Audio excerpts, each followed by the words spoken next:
Rico Dowdle is a Pittsburgh Steeler 1 year after signing a single season $2.75 million contract. Rico now, Hayden, 2 years, 12.25. Nice little bump for, let's say, a breakout running back last year for the Carolina Panthers. Yeah, the last 2 years, I thought he's played really good football, and he's finally got the payday that I think that he's deserved. Nothing too crazy. It's actually the exact same contract as Tyler Algier, which we qualified as like a low-end starter money. I think this one's a lot more complicated for the role. I think it's a big indictment on the other backs that they had on the roster. Of course, with the Steelers, they let Kenny Gainwell go for not that much more money than Rico Dowdle. Rico Dowdle makes like $1 million less per year.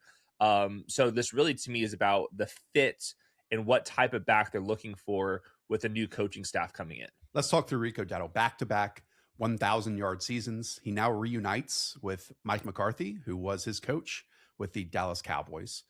Last year, 3.12 yards after contact per carry, placed him 12th among all qualified rushers. We know sections of the season, he was like the NFL's leading rusher. I mean, yeah, he was. There's that span of 5-6 weeks. You rarely see 200-yard rushing performances in the NFL now. And he had multiple of them this past season. That game against Miami, I thought was something special. The crack tosses, following the pullers. I'm going to say he's not necessarily the type that's going to pull away from defenders, but if you give him that space to get to the second level, he can definitely beat a defensive back's tackle and then reel off, 20, 30, 40-yard gains. How does he fit, though, with Jaylen Warren? And should we even mention, second-year player Kaleb Johnson? Well, when I talk about indictment of the other players, it was mostly a Kaleb Johnson comment. Whatever happened on that special teams rep has haunted him forever, and I think it pretty much put him in the doghouse for eternity. But yeah, it's just interesting me because I see the same thing with Rico Dowdle, where he's a downhill rusher with bursts in like the first 10, 20 yards, which is like the number one trait that you need. You need vision and burst in the short area. Doesn't have the breakaway speed. You can see that in his like mock draftable chart, where his vertical jumps really high, and then his long speed's like kind of mediocre. But Rico Dowdle can kind of do everything, and so could Jaylen Warren. I'm guessing that Rico Dowdle is going to be the downhill rusher, and the Jaylen Warren early down stuff that we saw last year is kind of going to revert back to where he was before Kenny Gainwell showed up, where Rico Dowdle is the downhill rusher, and then Jaylen Warren goes back to playing a lot more of the passing down role. It just, both these guys can kind of do a little bit of everything. I just think Rico Dowdle is a little bit stockier and just bigger in general. So that was my read on this, but I do want to read up on the beat reporters later on the offseason to kind of get a better feel, because this one can go either way. I think sometimes it's a fool's errand to try to replicate exactly what a previous head coach or play caller did at his prior stop and superimpose it onto his current one. But kind of what you're saying is like the Zeke Elliott, Tony Pollard running back duo that we might get here with Rico Dowdle and Jaylen Warren. Now, Tony Pollard had some crazy explosives. I think Jaylen Warren, ever since he entered the NFL, has an uphill battle just due to his size, his stature of, I can claim this backfield. And sometimes it feels like he can, and he exceeds expectations. But then again, when a new head coach comes in, he might just have a different vision for all of that.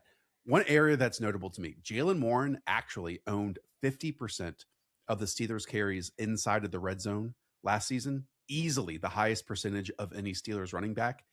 Now that equaled 4 touchdowns, and that's important. I mean, is that going to stick for Jaylen Warren? Because again, if we just talk about body types, where players win, that certainly seems like that will go in the direction of Rico Dowdle, and will have the majority of the high value touches in scoring position areas. Yeah, Jaylen Warren, I think he really battles, and he can truck stick some guys, which is remarkable for his size. It's just at the end of the day, when you are 205, like 5'8", 205, it is just a little bit harder to kind of finish things off versus Rico Dowdle's 5'11", probably getting closer to 220 pounds at this point. So yeah, my guess is just going to be Jaylen Warren back to the pass down role.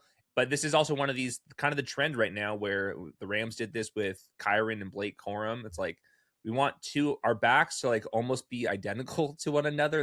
And these two guys can kind of do a little bit of everything, where if one goes down, then the other one's just going to go right back in there. So looking at ADPs in fantasy, Jaylen Warren is the running back 26, and then Rico Dowdle is the running back 34.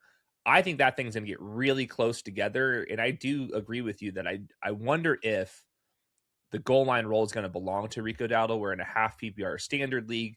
that's going to be really close. Then a full PPR league, maybe you lean towards Jaylen Warren, but there's really should be no reason that these guys are going to be far apart in ADP until we get more information. And we can't even look at the contract to break ties because Jaylen Warren's contract is pretty much identical to the Rico Dowdle one's a brand new coaching staff. So this is going to be one of these on August 25th. You and I are going to come back watching training camp footage and be able to have a better picture. But on March 10th, it's really hard to parse out. And someone like Rico is tied to his run blocking, the success of it. We know left tackle for the Steelers is Broderick Jones, who has had an up and down career so far. I think maybe their most promising stuff is center through right tackle in Zach Frazier, third-year player. Mason McCormick on the list as a third-year player, a really good fourth-round pick at right guard. And then Troy Fautanu, who is the first-round pick. I mean, they got three starting offensive linemen in that 2024 draft, round 1, round 2, and round 4. Yeah, I'm not going to say that Rico Dowdle, and this is exactly what you just mentioned, is a zero in the passing game. I mean, he's had 49 and 50 targets over the last 2 seasons. I do sometimes worry about him being in the right place at the right time in pass protection. And if Aaron Rodgers is the starting quarterback, he's going to lose his marbles if that's the case. Yep. And then the other thing, like, again, there were games of over 200 yards multiple times last year, and he got like 20 something carries in each of those. I think Rico Dowdle might have more cramps than anyone else in the NFL. Like, he just could not finish multiple games last season. So maybe he's staying hydrated this summer. Yeah, I've been taking these little electrolyte little chewies. Maybe you need to get on those. Maybe a body armor, something like that.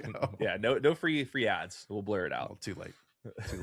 Yeah, this one's fascinating. I highly doubt that the Steelers are in the running back market. And I just want to note, we had 6 running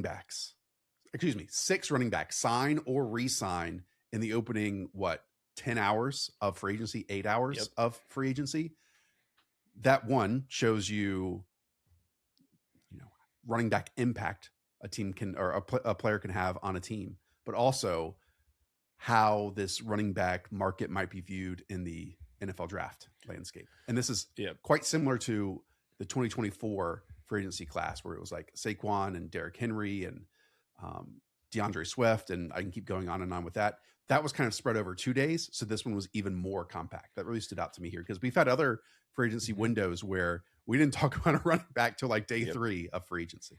Yeah, and the free agency class was just like, everyone knew that was Walker and ETN, and then a step down, and then there's a bunch of guys that it's hard to rank who's running back 3, who's running back 8 in this draft or in this free agency class, and they all signed the $7 million per year contract, pretty much, give or take $1 million. So yeah, it's just all about the fit. So really fascinating.